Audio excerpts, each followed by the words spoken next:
Hello बच्चों, कैसे हो आप सब। उम्मीद करता हूँ आप सभी अच्छे होंगे और अच्छी तरह से अपनी पढ़ाई कर रहे होंगे। तो लगे रहिए, इसी तरह से पढ़ाई करते रहिए। तो देखिए, आज हम पढ़ने वाले हैं कक्षा 6 के लिए जवाहर नवोदय की गणित पढ़ने वाले, ठीक है। उसका आज मतलब पहला चैप्टर देखने वाले हैं हम, संख्या तथा संख्यात्मक पद्धति, यानी नंबर तथा नंबर सिस्टम, ठीक है। तो देखो, इसमें हम कुछ टॉपिक पीछे पढ़ चुके हैं। जैसे हमने पढ़ा था संख्या को लिखने के लिए कितनी तरह की प्रणाली होती है, तो हमने देखा था उसमें 3 तरह की प्रणाली होती है, ठीक है। उसको भी रिवाइज करेंगे अभी। और हमने कुछ और भी पढ़ा था, उसके 2-3 टॉपिक पढ़े थे, तो उनको भी पहले उनको रिवाइज कर लेते हैं ऐसे ही एक नजर में एक बार में ऐसे ही। फिर उसके आगे की आज आज पढ़ने वाले हैं, ठीक है। तो देखो, कल हमने पढ़ा था संख्याओं को लिखने की प्रणाली, संख्याओं को लिखने की प्रणाली, ठीक है ना। ये हमने पढ़ी थी। ये कितनी होती है? 3 होती है। ये कितनी? 3 होती है ये।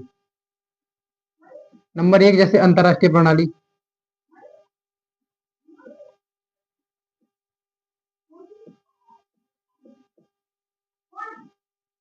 नंबर 2 होती है जैसे भारतीय प्रणाली,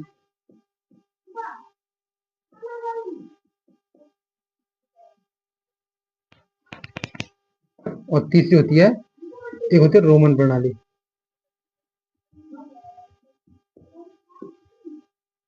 रोमन प्रणाली, ठीक है। तो देखो, ये होती क्या है, हमने बताया था इसमें जो संख्याओं को लिखा जाता है वो 3-3 का गैप देके लिखा जाता है। पीछे से शुरुआत करते हैं। जैसे कोई 3 संख्या होगी, जैसे मान लो, उसके बाद कॉमा लगाते हैं, फिर ऐसे कॉमा लगाते हैं, ऐसे लिखा जाता है। और इसमें और देखो कैसे लिखा जाता है, पढ़ते हैं उसको।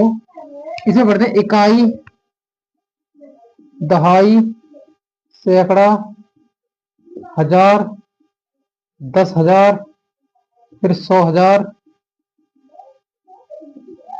उसके बाद आते हैं मिलियन, फिर आते हैं 10 मिलियन, फिर 100 मिलियन। इस तरह से पढ़ते हैं हम इन संख्याओं को, ठीक है। इस इसमें जो अंतरराष्ट्रीय प्रणाली होती है उसमें संख्या को इस तरह से पढ़ा जाता है, इकाई, ढाई, सैकड़ा, हजार, 10,000, 100,000, मिलियन, 10 मिलियन, ठीक है। ऐसे पढ़ा जाता है। तो इसको कैसे पढ़ेंगे? इकाई, ढाई, सैकड़ा, हजार, 10,000, 100,000, मिलियन, 10 मिलियन, यानी 24,325,376। तो इसको कैसे लिखेंगे? इसे देखो, यहाँ लिख देते हैं 24 मिलियन। इसे देखो कैसे लिखेंगे, 24,000,000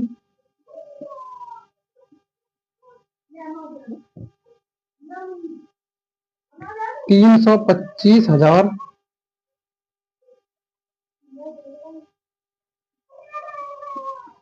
376,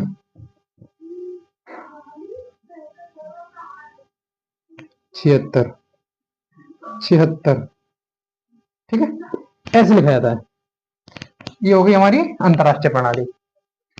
दूसरी होती है भारतीय प्रणाली। तो इसमें हम मतलब पहला कॉमा जो लगाते हैं वो तो 3 संख्या के बाद लगाते हैं, उसके बाद सभी के सभी 2 संख्या के बाद लगाते हैं, ठीक है। इस तरह से इसमें कैसे पढ़ते हैं हम संख्याओं को? ऐसे इकाई, दहाई, सैकड़ा, हजार, 10,000, लाख, 10 लाख, फिर करोड़, और आगे 10 करोड़। इस तरह से पढ़ते थे, ऐसे पढ़ते थे, ठीक है। ये भारतीय प्रणाली होती है, उसमें इस तरह से पढ़ते थे हम। इसको हम दार्शनिक दार्शनिक प्रणाली भी कहते हैं, दार्शनिक प्रणाली, ठीक है। तो देखो, इसे इसे कैसे पढ़ते हैं फिर? इकाई, दहाई, सैकड़ा, हजार, 10,000, लाख, 10 लाख, यानी 24,00,000,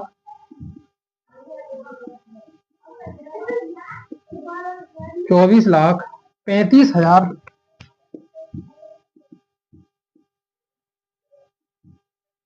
35,000, 35,256।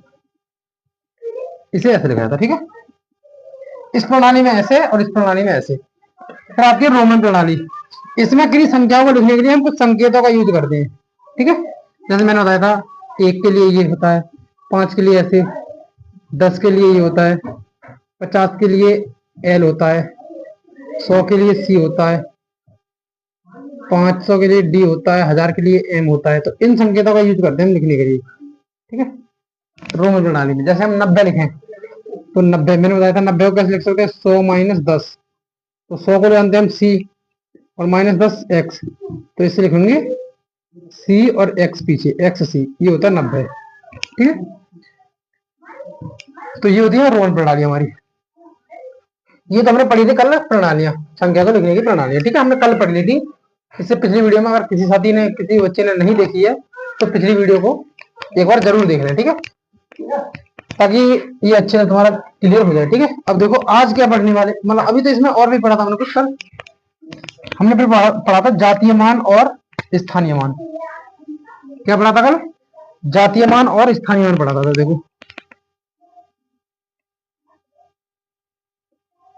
जातीय मान और इधर लिख देते हैं स्थानीय मान।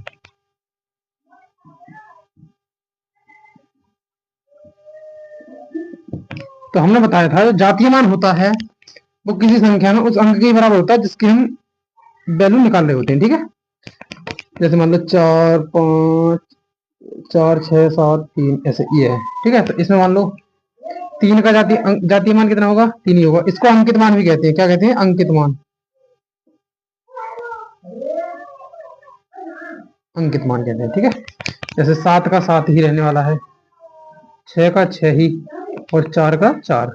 तो ये होता है जातीय मान। क्या होता है? ये जातीय मान। और हमने स्थानीय मान बताया था, जैसे मान लो इसी को लिख लेते हैं 46 73।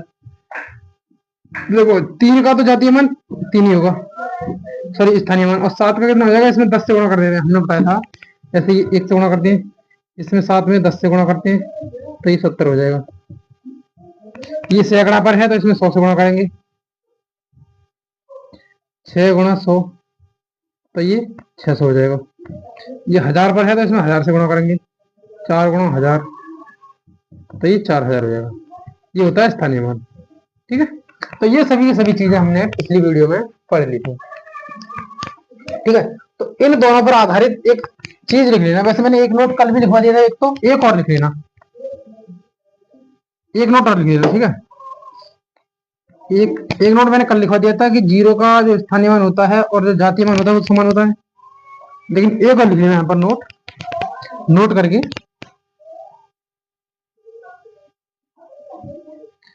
कि यदि किसी भी संख्या के इकाई अंक का,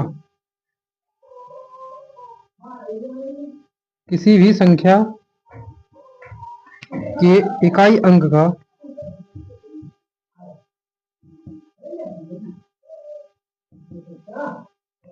जातीय तथा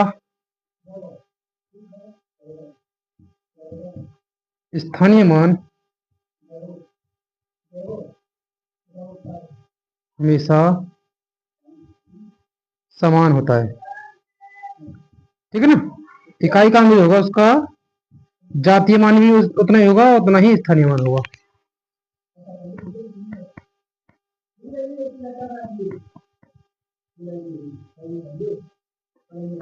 ये एक नोट को अपने जहां भी तुम नोट्स बना रहे हो, कहीं कॉपी में लिख रहे हो, वहां पर इस नोट को भी लिख लेना, ठीक है। एक नोट मैंने कल लिखवाया था, एक नोट कि जो 0 है अगर वो किसी संख्या में आता है तो उसका जातीय मान निकाल लो या फिर स्थानीय मान निकाल लो, तो उसकी वैल्यू भी हमेशा 0 रहने वाली होती है, इसलिए वो भी समान ही होता है। लेकिन इकाई का अंक जो होता है उसकी वैल्यू भी समान रहती है। देखो यहाँ पर स्थानीय मान निकाला 3 आया, जातीय मान निकाला फिर भी 3 आया। तो जातीय मान और स्थानीय मान इकाई का अंक का जो होता है समान होता है, ठीक है। तो ये सब तो हमने कल पढ़ा था मतलब पिछले वीडियो में।